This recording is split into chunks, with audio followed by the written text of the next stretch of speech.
Hello friends, this is the picture showing the normal heart. Okay, so this is the picture showing the normal heart. Here this is the anterior descending artery. Anterior interventricular artery is seen here. Sorry,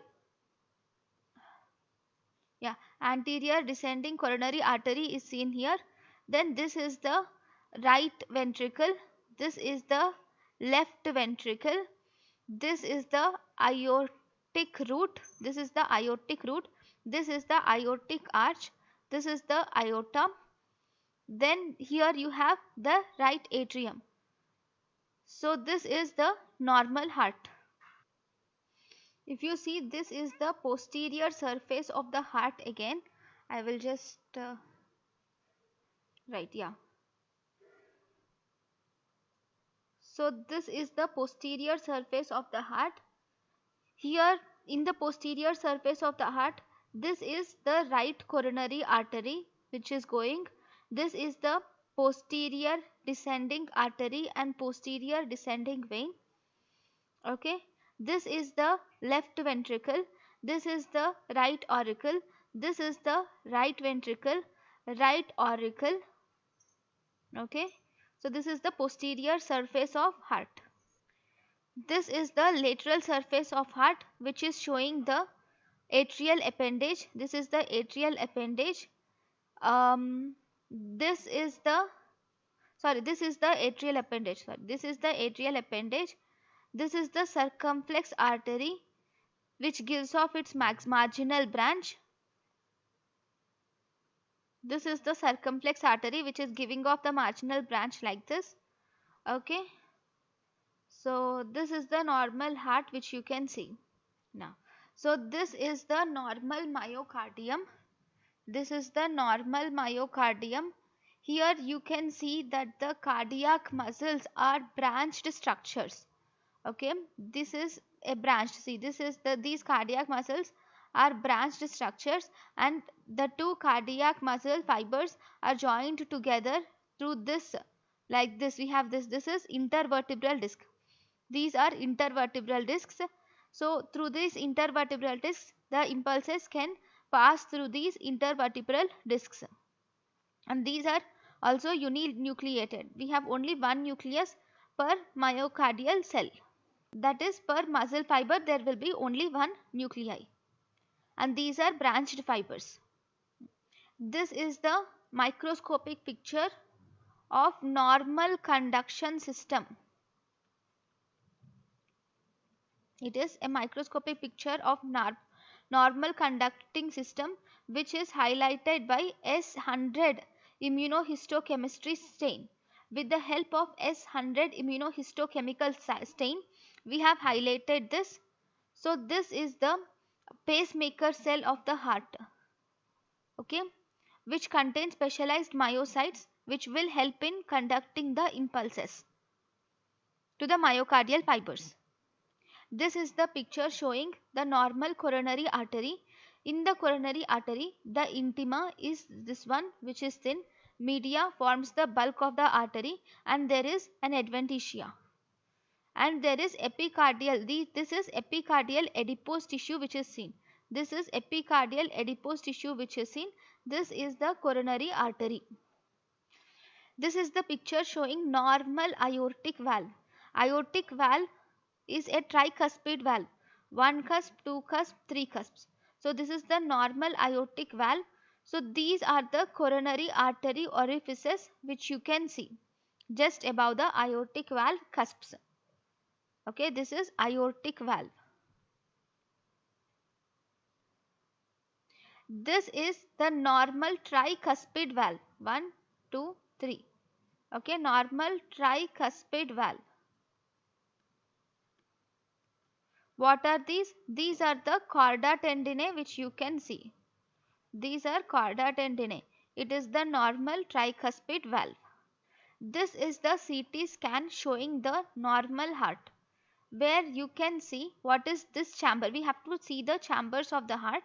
So this chamber which you can see here, this is the right ventricle, this is the left atrium, So this is right ventricle. This is the left atrium. This bigger chamber is left ventricle.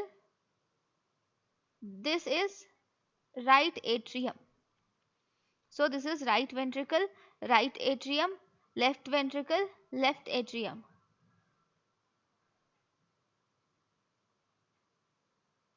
Okay.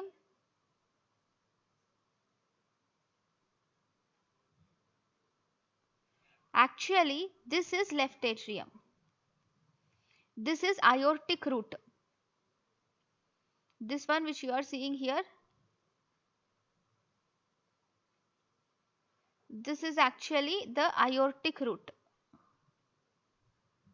This is aortic root mainly. Okay. Next, this is the descending aorta, and these are the lungs. Okay. So this is the picture showing the normal heart CT scan. This is the picture showing the heart, which is brown atrophy of the heart.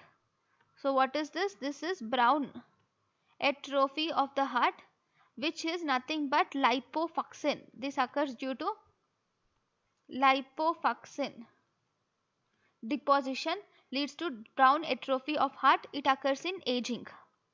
This is the microscopic picture showing the this golden brown pigment which you can see. This golden brown pigment is the lipofuscin pigment, which is a or lipochrome pigment, which is a wear and tear pigment of the heart, wear and tear pigment of our body. It can be present in either heart or liver, heart or liver. It will signify the aging of the heart. This is the picture where you can see this is the left ventricle. See, this is the left ventricle. You can see the left ventricular hypertrophy, where the wall of the ventricle has increased in size. So this is hypertrophy of the left ventricle is seen. This is the chest x-ray. In this chest x-ray, actually you can see the heart is a little more, a large mean it has been increased in size. So this increase in heart size is cardiomegaly is seen. So this is the picture showing cardiomegaly, x-ray picture showing cardiomegaly. This is the CT scan picture. Even in this picture, if you see, the cardiac window is very large, and this cardiomegaly is even compressing this lung. Okay, so this is also a picture showing cardiomegaly. If you see, this is the right ventricle, this is the left ventricle. So both these right ventricle and left ventricle are dilated. And even in the lung you have interstitial markings are seen, with there is lots of vascular congestion. You can see lots of vascular congestion present in the lungs. This is the MRI. It is actually an MRI picture of a fetus, and in this MRI picture of a fetus, you see it is a contrast MRI, that is T2 weighted MRI picture of fetus. In T2 weighted MRI, all the fluids are appear as bright in color. All the fluids appear bright in color, including blood, all the ascitic fluid or pleural fluid or pericardial fluid, all the CSF, all those appear bright in color. So if you see here, there is bright fluid present in the abdominal cavity, which is nothing but the ascites. Similarly, you will also see bright fluid which is present around the heart. This is heart, and around the heart in this cavity, which is pericardial cavity, you see bright fluid accumulation, which is nothing but pericardial effusion. So in an infant there is presence of pericardial effusion and ascites. So here this infant is suffering from congestive heart failure, and congestive heart failure, pericardial effusion, ascites, anemia, all these will point towards the hydrops fetalis. So it is an infant suffering from hydrops fetalis. Mostly these infants are fatal and they die in utero only. This is the picture showing the ultrasonography, and in this you can see that this is the heart. Okay, in ultrasonography all the fluids will be black in color. Okay, so this is the heart, and around the heart this area, so if you see, I'll just change the color. So this is the heart, and around this heart there is this space is present which is black in color. Okay, this space which is black in color is nothing but the pericardial space, which you can see. It is pericardial space. Okay, so here there is pericardial effusion is present, and this is also a picture of heart failure with pericardial effusion. Right. Now this is a picture. It is difficult to identify with this, except that here there is a thrombus. That is one thing which is important. Okay, and here there is an opening. It is definitely heart, and here this is actually patent foramen ovale. This is the, see, this is definitely the smooth chamber. Okay, this is the smooth chamber of left atrium. Right atrium, sorry, this is the smooth chamber of right atrium, and in this you can see this patent foramen ovale, and here you can see the thrombus in the patent foramen ovale. Okay, these are the valves you can see here, my tricuspid valves. Okay, this is the picture of the heart again. This is the right atrium, and here you can see this opening here is the atrial septal defect. It's difficult to identify, but because there are in the ventricles you will see the ventricular trabeculae, all those are seen, but this is atria where you can see the smooth part of atria, right, and there is a hole, so you can identify it has atrial septal defect. Now this is the picture showing ventricular septal defect. This ventricular septal defect is present just below the aortic valve. See, this is the aortic valve which you can see. Just below the aortic valve you will see this defect. So obviously this is the ventricle, and this is the ventricular septal defect which is seen. Ventricular septal defect is also a part of many anomalies in our body. If you see, this is the picture again. This is the picture of heart, and here you can easily see that two openings. One, this is here, which is here, and second this one and here. So obviously this is the atria and this is the ventricle. So this is atrial septal defect, this is ventricular septal defect which is seen grossly. This is the picture of the heart. If you can see, what is this? This is the large AV valve and this is the opening of aorta. Sorry, this is the aortic valve, this is the aorta opening. Okay, now you can see that here there is no atria. You cannot see atria properly here, and even if you see, this is the ventricle, the ventricular septa is not complete. Okay, this is a patient who have two chambered heart.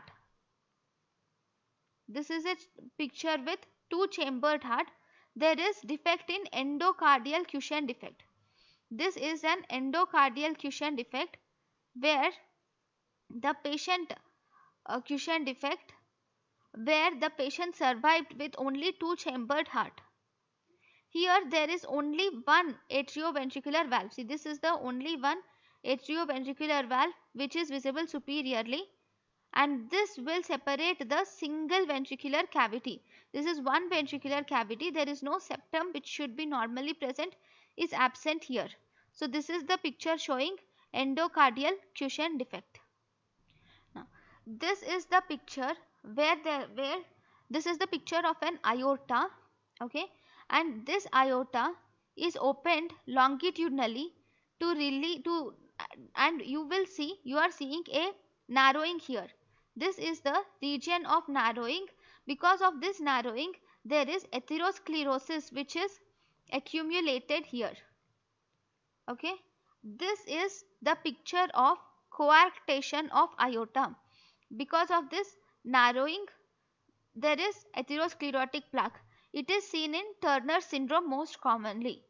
It is associated with Turner syndrome. Okay, this is the picture of coarctation of aorta. This is the picture of coronary atherosclerosis. So if you see, this is the, see, all the whole part of heart is glistening red, but if you see here, there are these yellowish patches which you see. These yellowish patches are the fatty plaques, lipid plaques, which are seen in atherosclerosis. So this is the picture showing coronary atherosclerosis. Now, this is the picture which is showing coronary atherosclerosis. We have cross sections of left anterior descending coronary artery which is showing atherosclerosis. These yellowish colored areas are the atherosclerotic plaques which are seen. So, this is a picture showing coronary atherosclerosis, right? This is the microscopic picture showing coronary atherosclerosis again. So if you see, this is the coronary artery, and here you can see accumulation of accumulation of macrophages along with cholesterol clefts are seen. Okay, so this is also a picture showing coronary atherosclerosis. Okay, this left side, this picture which you can see here is in initial stage, but here you can see that this is the coronary artery and the lumen is completely lost, and here this lumen is not there and there is severe occlusion is present along with thrombi. So you can see this thrombi which is accumulating in the lumen. So this is also a picture of coronary atherosclerosis. This is the microscopic picture showing atheromatous plaque. Even this is the atheromatous plaque which you can see. Okay, here this is the thrombus formation. These round cells which you can see here, these are the foam cells or macrophages. All these are foam cells or macrophages, and here you can see these clefts. Okay, these clefts here, these clefts are cholesterol clefts. So all these are seen in atherosclerosis. This is the picture of coronary atherosclerosis. This is the picture which is showing coronary thrombosis. So here you can see the thrombus, darkened thrombus. This is the thrombus which is seen. So this is the coronary artery, it is the heart. So it is coronary thrombosis is seen. This is the coronary artery with thrombosis. Now, this is the picture of the coronary artery. Even this is a coronary artery. Okay, and this whole thing is the thrombus. This is the lumen. The lumen became so entirely narrowed because of the thrombus which is accumulated in the lumen. Okay, so this is again the cholesterol clefts. There is fibrointimal proliferation with cholesterol clefts. If you zoom in, you will also see the foam cells also. Now, this is the picture of the heart, and in the heart you will see that the whole heart is red, glistening, but you can see this yellowish colored area which you can see here. This yellowish colored area is the necrotic area. Okay, so this is the necrosis, coagulation necrosis of the heart, which includes MI. Even all these areas are myocardial infarction. So this is the gross picture of myocardial infarction. This is the gross picture of the heart, which is showing this yellowish area. This yellowish area which you see in the heart, this is also the coagulative necrosis which you can see in the myocardial infarction. Okay, so this is also the myocardial infarction gross picture. It is involving anterior left ventricular wall and the interventricular septum. This is the picture of the heart, and here, because the arrow is passing from outside to inside, so that means there is a rupture is seen in the ventricle. There is rupture of left ventricle is seen. Ventricular free wall myocardium is seen in this picture, and this is a complication of myocardial infarction. This is the picture of the myocardium, but here you can see this is the histological change which is seen in first 24 hours. Here you are seeing this pinkish area here. You know, this a little darker than the surrounding, this area, this is contraction band necrosis. That these are contraction bands. These are irregular contraction, pink contraction bands which are seen. Necrosis is not yet started here. I am really sorry. This is in 24 hours. You will only see these contraction bands which are seen. So this is the picture of myocardial infarction. And one important thing is, normally in myocardial fibers, muscle fibers have striations. But here the striations are lost. And even the nuclei is not clearly visible, right? 1 minute, I will show you the normal myocardial fiber once so that it becomes clearer. Actually, this is the picture of normal myocardium. So here you can see this is the myocardial cell, and you can see these nuclei present in the myocardial cell. And myocardium has intercalated discs in between, and this is a striated muscle. I mean, it has striations. Cross striations are present. You can see them. Okay, but now if you see the myocardial infarcted muscle cell, the myocardial infarcted muscle cell looks like this. You cannot see the nuclei here. There is no nuclei, right? There are no striations. Proper striations are lost. Okay, you can see these pink colored irregular darker pink wavy bands. Even here you have one. Wavy bands are seen, okay, which are contraction bands are seen in the first 24 hours of myocardial infarction.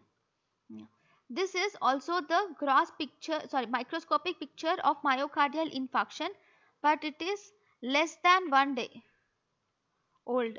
Here you can see these reddish, you can see the presence of prominent reddish areas. All these reddish areas are actually the contraction bands.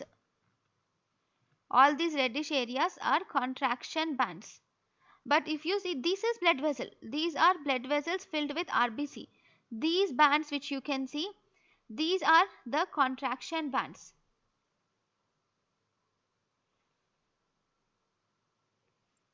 So there is no nuclei. You are not seeing nuclei here. So here there is loss of nuclei, loss of striations are seen. In this stage, the MI may be silent. Still, symptoms might not have yet started in the patient.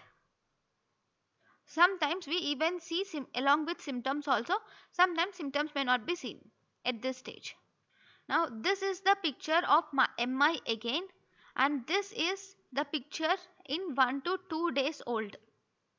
Okay, here we see presence of contraction bands are seen. See all these, you can see the more contraction bands here. So this is one more contraction band is seen. Okay, and here along with contraction band you can see presence of neutrophils start to infiltrate. So these are the neutrophils which, see all these are neutrophils which have started to infiltrate just now. And loss of the nuclei, you can see there are no nuclei at all. So this loss of nuclei represents the irreversible form of the cell injury. So nuclei has been lost. So this is from 1 to 2 days where there are contraction bands with neutrophils are present in the necrotic myocardium. Now this is also the picture of MI which is 2 to 3 days old. Here you can see lots of neutrophils have come. So there is increased neutrophil infiltration, and along with that there is also coagulative necrosis, which you can see. The nucleus has been completely dissolved and only the outline of the muscle fibers is remaining. This is the only outline of muscle fibers are remaining. There is no striations, no nuclei are seen, no intercalated discs, all of them have been lost. You can compare it for the previous picture also. Here there are only some neutrophilic infiltration, but here we have complete neutrophilic infiltration has started. Now this is also myocardial infarction. But here in this myocardial infarction, you are seeing extensive, these red cells are RBCs. So there is extensive hemorrhage which is seen in this MI, and this hemorrhage is mainly due to the reperfusion injury. Reperfusion injury will result in this hemorrhage in the myocardium infarction. Now this is the picture of myocardial infarction again, but here it occurs in 3 to 4 days old myocardial infarct. Here there is lots of inflammatory cells are seen. All these are the inflammatory cells which you can see. So there is increased acute inflammatory cell infiltrate, mainly the neutrophils are increased. Along with that you will see coagulative necrosis. So all this is the coagulative necrosis which is happening. Even here this pink colored thing, everything is coagulative necrosis which is happening in the heart. Now this is the picture of MI again, which is microscopic picture of myocardial infarction, that is 2 to 3 weeks. So if you see now there is appearance of numerous capillaries. So these are the many capillaries which you see. There is appearance of numerous capillaries, and there are fibroblasts are also seen, and you will also see hemosiderin also. Macrophages filled with hemosiderin will be seen. It's difficult to visualize in this picture anyways. So this is the picture of myocardial infarction which has been resolving in 2 to 3 weeks of age. The same picture, if you magnify it, you will see something like this from 2 to 3 weeks. This is the healing stage of myocardial infarction. Here you will see excessive collagen deposition is seen. Okay, this collagenous scar forms mostly after 2 months. You will see collagenous fibers which are surrounding, but the cells which are responsible for this collagen formation like fibroblasts will start to accumulate. Okay, this is collagenous scar which you are seeing here, which occurs more than 2 months. So that means it is around 2 months of age.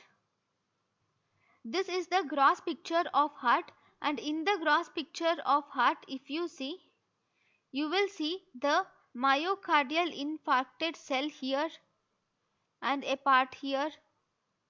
Okay, there is myocardial infarcted cell is present.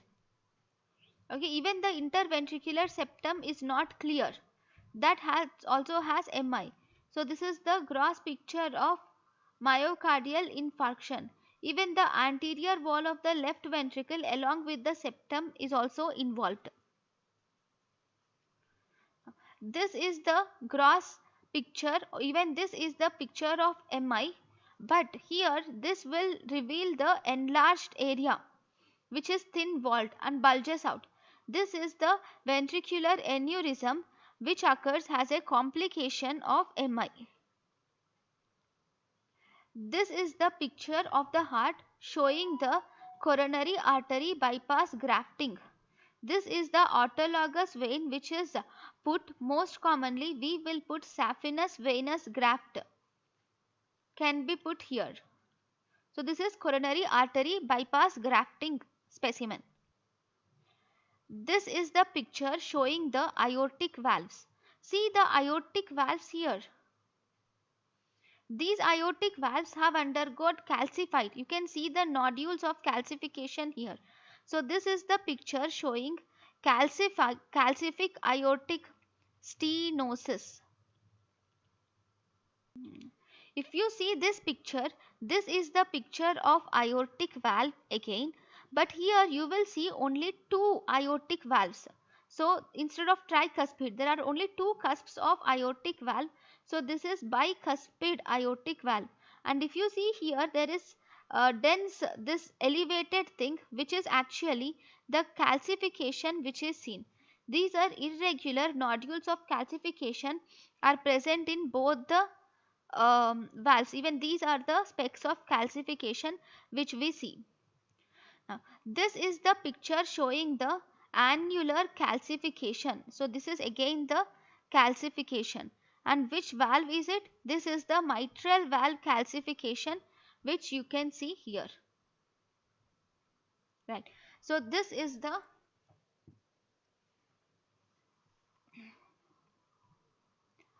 mitral valve. Number one, what is this? Number one, it is mitral valve. But if you see, the mitral valve is ballooned upwards. It is ballooned upwards.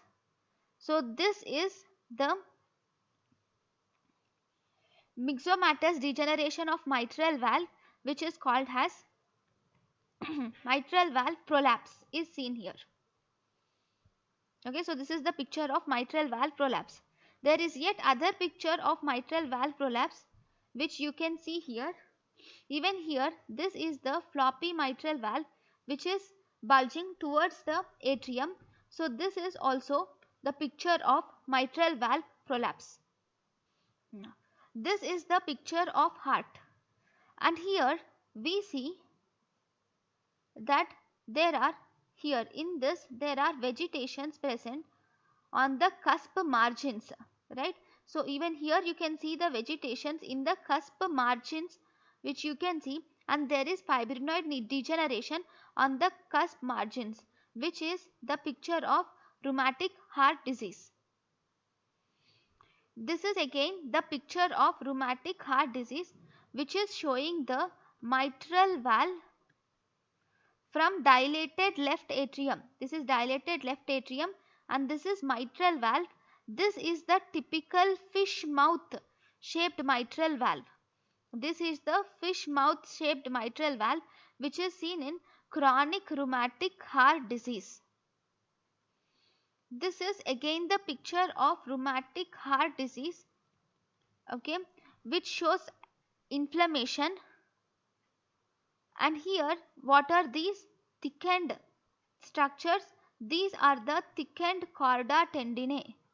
Chorda tendinae here are thickened.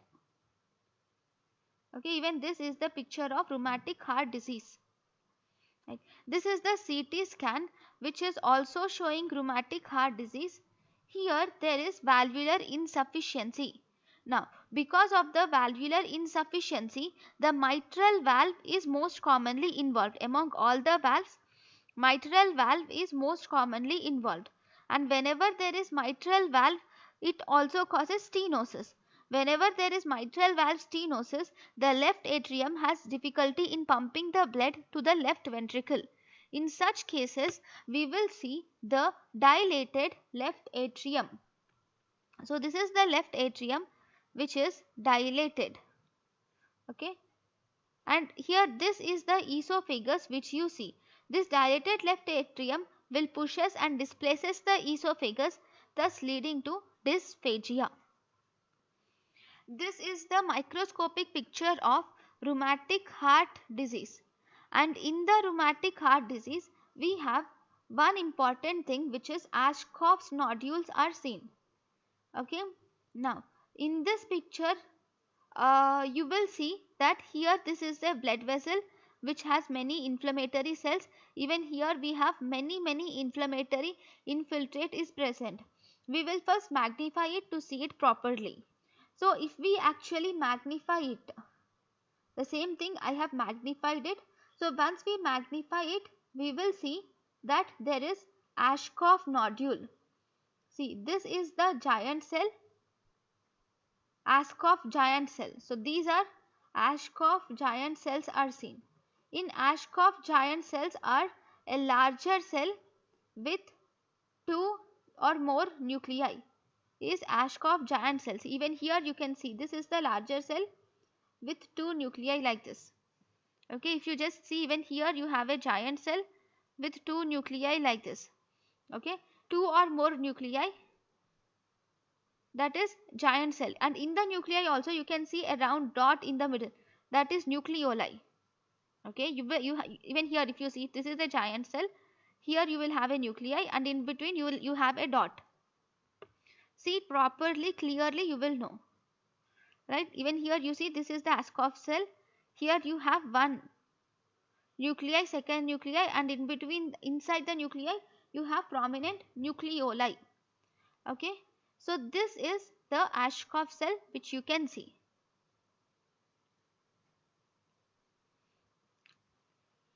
Here if you see, here you can see a caterpillar type cell. See, some cell which is like this, right, elongated cell with caterpillar shaped nuclei like this, right? So this cell is actually called as Anichkov cell. This is Anichkov cell, which is also a cell which is present in rheumatic heart disease. This is also one more Anichkov cell. This is also one more Anichkov cell, right? Now this is the picture showing infective endocarditis.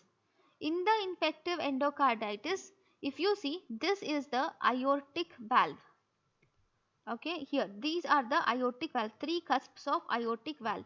If you see here this valve, and here also you will have dark red tan colored vegetation which is consistent with infective endocarditis, mostly bacterial endocarditis. So this is one more picture. If you magnify it, you will get this. So this is, if you see, this is the serious valve destruction which is happening. The valve here has become destructed. Okay, this is also an aortic valve which has led to aortic valve destruction or valve damage, and this is the picture of infective endocarditis. Now, this is the ultrasonography picture which is showing the vegetations of the valve. Actually this is the valve. Okay, this is one more cusp of the valve. These elevated things which you can see are the vegetations which you see in ultrasonography. This is the gross picture of the heart. Here you can see that there is this is also a valve, and here also there is destruction of the valve leaflet. So this is also a picture showing infective endocarditis, but here this valve destruction is not that severe from the previous picture. So as a result, this is subacute endocarditis with less virulent organisms. I will show you the previous picture also. See the level of destruction which you see here. So this is mainly caused by virulent organisms, because there is necrosis, dark color, hemorrhages are present with necrosis is seen. So this is the dark color, this is from virulent organism. But if you see here, that severe destruction is not present. So this is caused by less virulent organisms, that is subacute infective endocarditis.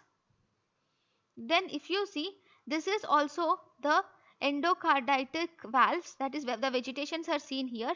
But if you see here, there is no red or brownish color discoloration is not there. Here you are seeing there is yellowish colored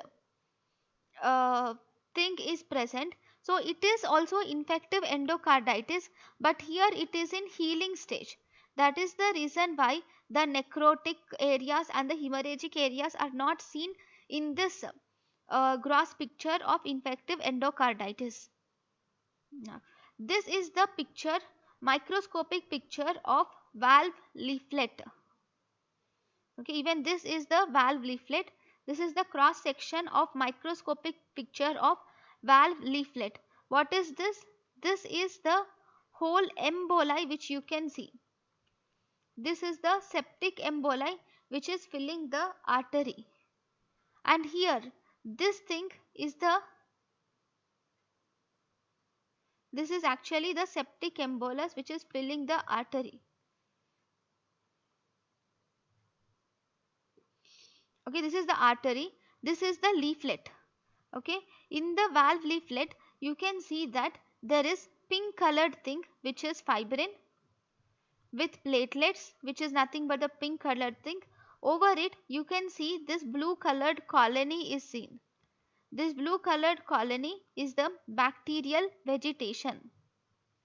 Okay, so this is the, even here you can see this colony which is bacterial vegetation with neutrophils, all the inflammatory cells. So this is also the picture of infective endocarditis.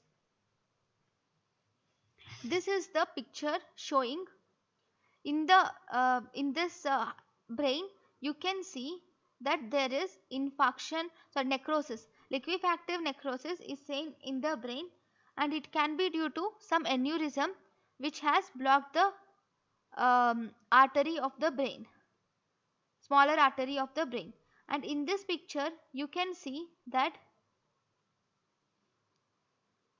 this is the valve leaflet, and you can see many inflammatory cells and blue colored colonies which you can see here.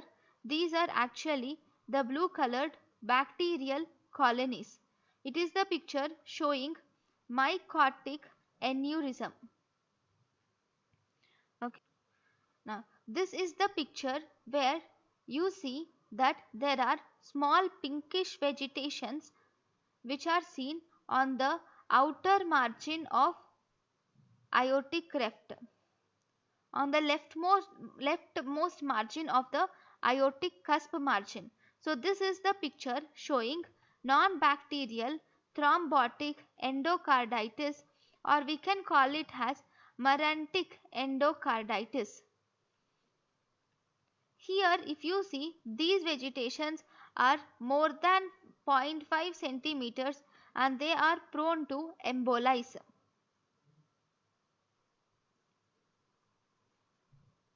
And these are the normal coronary orifices which you can see here. This is the picture showing non-bacterial thrombotic endocarditis, which is microscopic picture. The valve on the left side, that is this valve,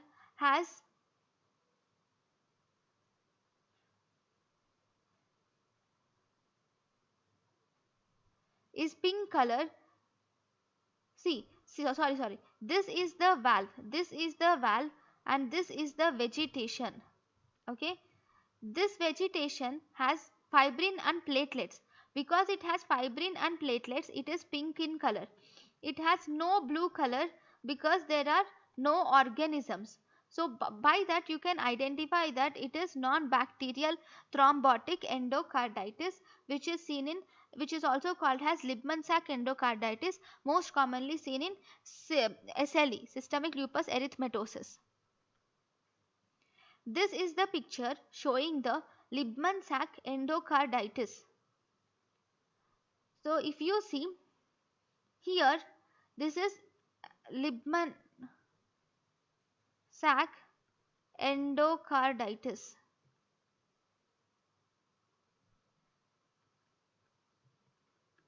Okay, here you will see flat, pale, tan shaped vegetations are seen over the mitral surface.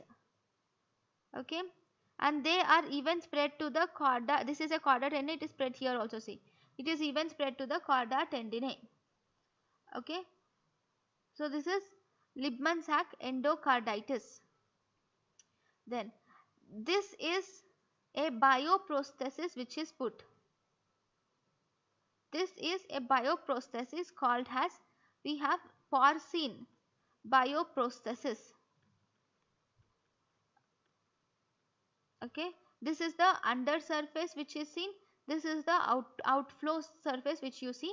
So this is the porcine bioprosthesis, which can be used for replacement of heart valve. And this is the picture showing the prosthesis, but this is mechanical valve prosthesis. These mechanical valve prostheses have a tinting disc variety. Okay, this is put on the mitral valve. Okay, even this is also one more mechanical prosthesis, but this prosthesis is a ball and cage variety. You have a ball and you have a cage also. So that is the reason why it is called ball and cage variety. You don't need to go into details of anything, just you should identify.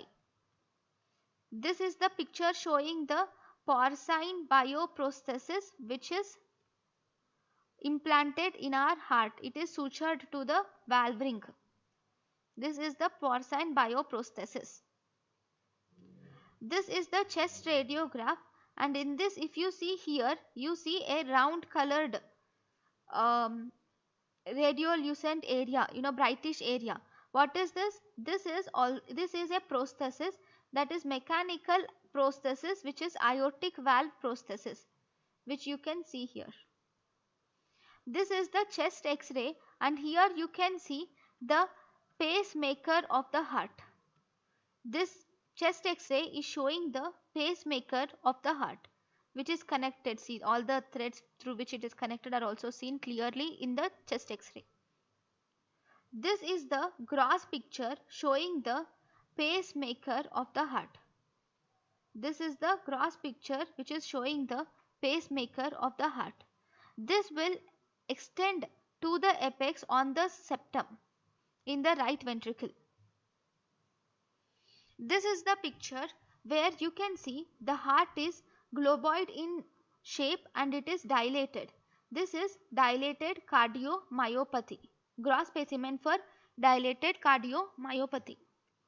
This is the picture of myocardium, which is microscopic picture of myocardium, where if you see the myocardial cells, myocardial fibers have undergone hypertrophy. This picture shows hypertrophy of myocardial fibers. Okay, with interstitial fibrosis. This is fibrosis, fibrotic area. All this is the interstitial fibrosis, and this is the hypertrophied fibers. So this is the picture showing cardiomyopathy. Okay, this is the picture stained with Prussian blue stain. This is the picture stained with Prussian blue stain, and with Prussian blue stain you can see that there is staining of blue color. This is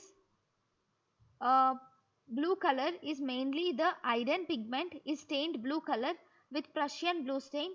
So this is seen in hemochromatosis, and also transfusion dependent anemias. The heart undergoes enlargement, forming Prussian blue stain in the microscopically it gets accumulated in the heart. So this is the picture showing dilated cardiomyopathy with accumulation of iron pigments through Prussian blue stain. This is the picture showing arrhythmogenic right ventricular cardiomegaly. In arrhythmogenic right ventricular cardiomegaly, the muscle fibers will be replaced by fatty tissue. There is extensive fatty replacement. So this is the fat tissue which has replaced the muscle, which is arrhythmogenic right ventricular cardiomyopathy. So this is the picture of arrhythmogenic right ventricular cardiomyopathy. This is the microscopic picture showing arrhythmogenic right ventricular cardiomyopathy. Here if you see in arrhythmogenic right ventricular cardiomyopathy, the myocardium, this is the myocardium that is replaced by the fat tissue, the adipose tissue, and also fibrous tissue.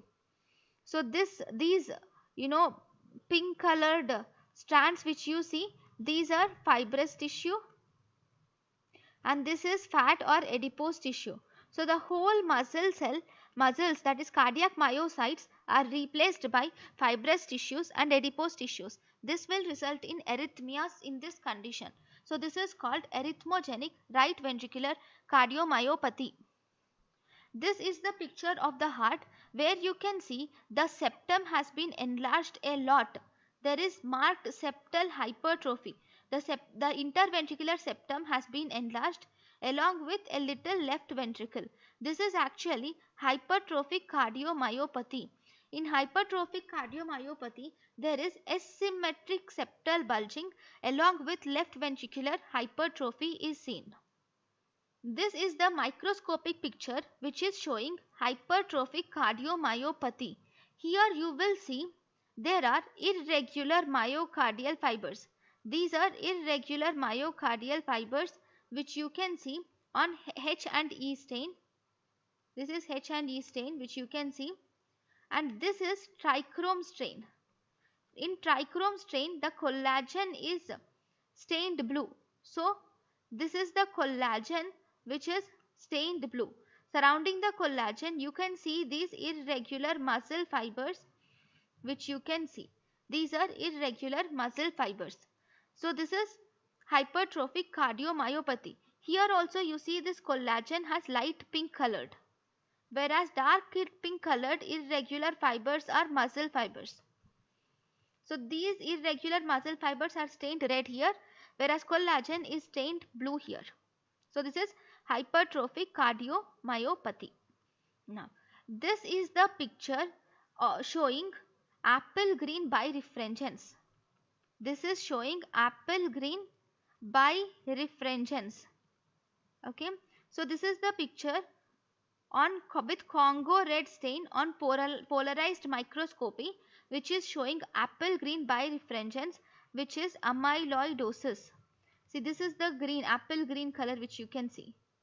All these you can see many green colors, right? So this is restrictive cardiomyopathy is associated with amyloidosis. This is the picture, gross picture, which is showing yellowish thick abscesses. So these are yellowish areas which you can see.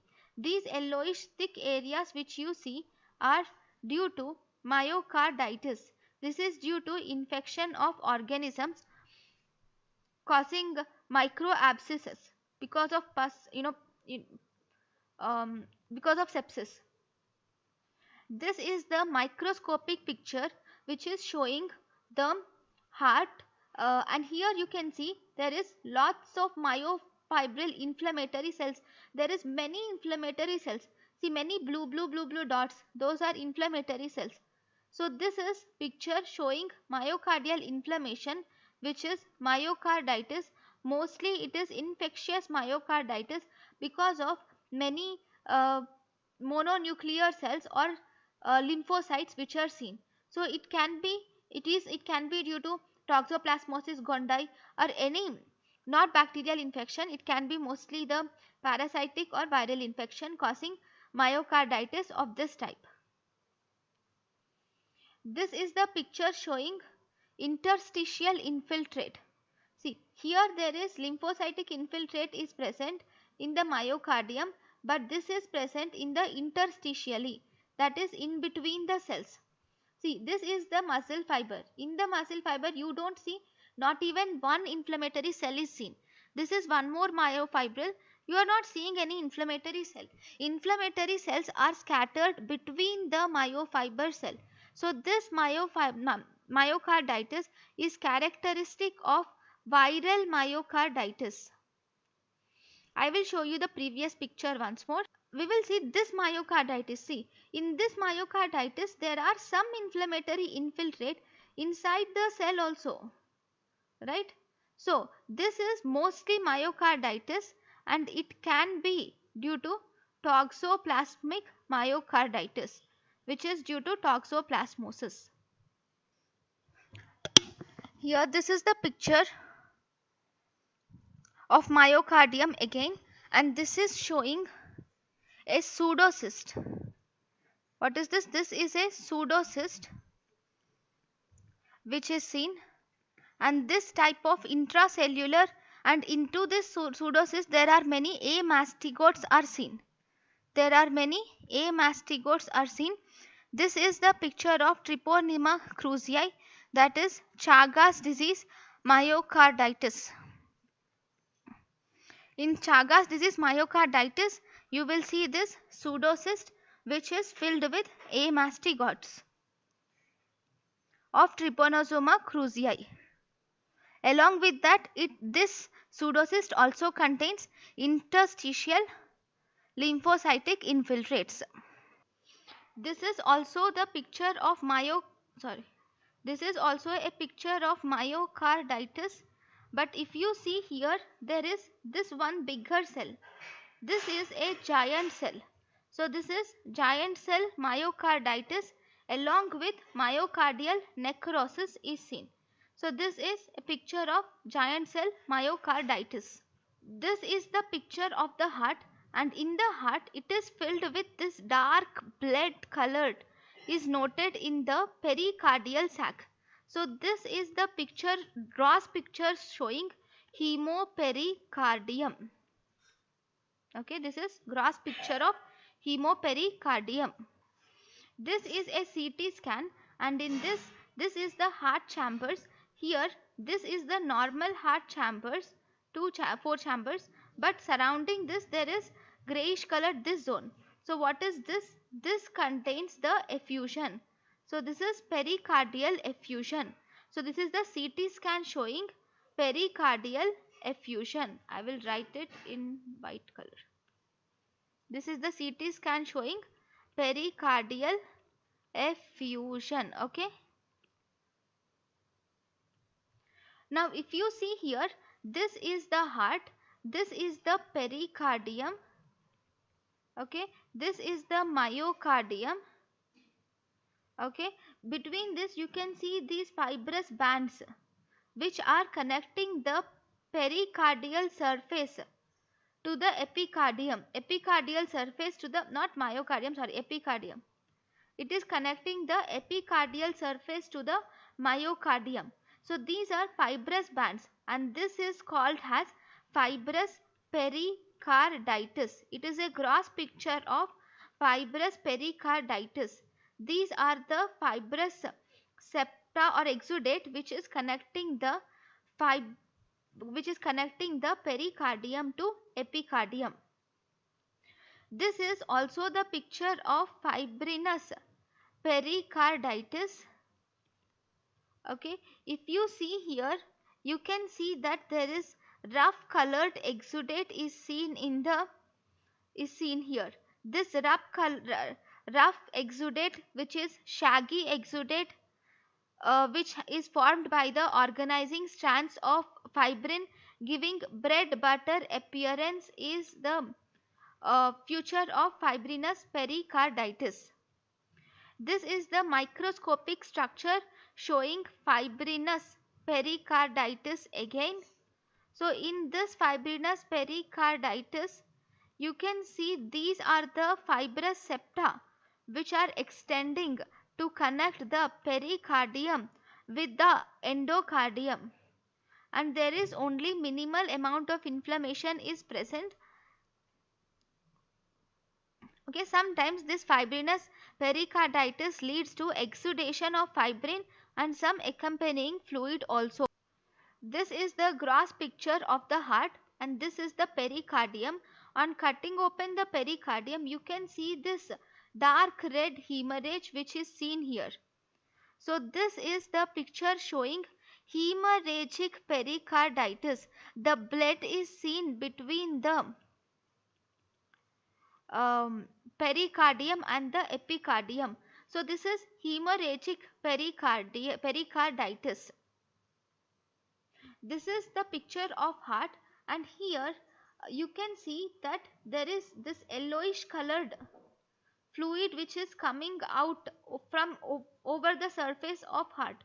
So this is the pericardial opening in pericardium which has been incised, and then you will see this pus like material which is pooling in the lower pericardial sac. This is actually the purulent pericarditis, where pericardium is filled with the pus or exudate. This is the microscopic picture of this. If you see, these are Langerhans type giant cells. This is Langerhans type of giant cell, and this is a tuberculosis. This is seen in tuberculosis. This is the picture actually of tubercular pericarditis. There is inflammation present here. It is difficult to say that this is the pericardial tissue unless given in the question, but this Langerhans giant cell will point towards the tuberculosis. This is the CT scan which is showing here. If you see, everything looks normal except that there is, this is the heart, very good, but surrounding the heart there is this grayish colored thickening is seen here. This one, this is the thickened pericardium. Normally the pericardium will be very thin, but here this thickened pericardium is characteristic of constrictive pericarditis. This is thickened pericardium seen in constrictive pericarditis. This is the cardiac myxoma. This is a primary neoplasm of the heart, which is cardiac myxoma, which you can see here. This is a benign mass which is seen in the heart. This is the CT scan showing the heart, and in the heart you can see this different opacity which you can see.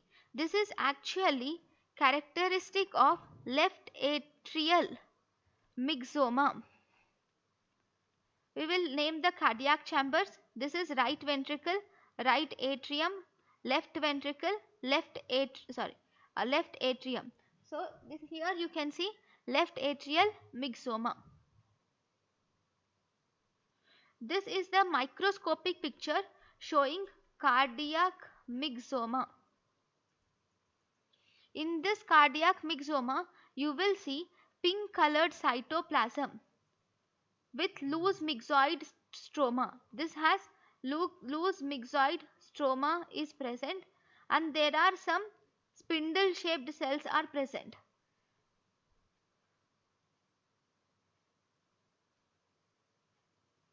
These are spindle shaped cells are seen. So in myxoma you will have spindle shaped cells. In loose myxoid stroma is seen. So this is the microscopic picture of cardiac myxoma. This is the picture of a 2-year-old heart, which is showing large, firm, white tumor mass is seen. See, this tumor mass, if you see, this is also the tumor mass. If you see, it is present in the ventricular wall, right? So this is the tumor mass which is rhabdomyosarcoma or rhabdomyoma. This is rhabdomyoma, characteristic of rhabdomyoma. This is the microscopic picture which is showing this type of cell. This is a spider cell. What is this? This is a spider cell where you have a nucleus, a cell with a central nucleus, and from the central nucleus there will be radiological extensions to the cell wall. Okay, and if you see, there will be many myofibers are present with variable, and these myofibrils, so all these are myofibrils, but don't you think these myofibrils are a little bit different when compared to the normal myofibrils, right?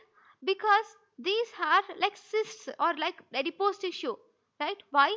Because in cardiac rhabdomyoma, all the myofibrils contain glycogen. This glycogen in the normal H&E stain, this will be washed out, and as a result these clear spaces are seen. So these will also stain positive for PAS, that is periodic acid Schiff stain. So this is the picture showing cardiac rhabdomyoma. Okay, this is the heart Okay, in the heart you have this um, hemorrhagic mass.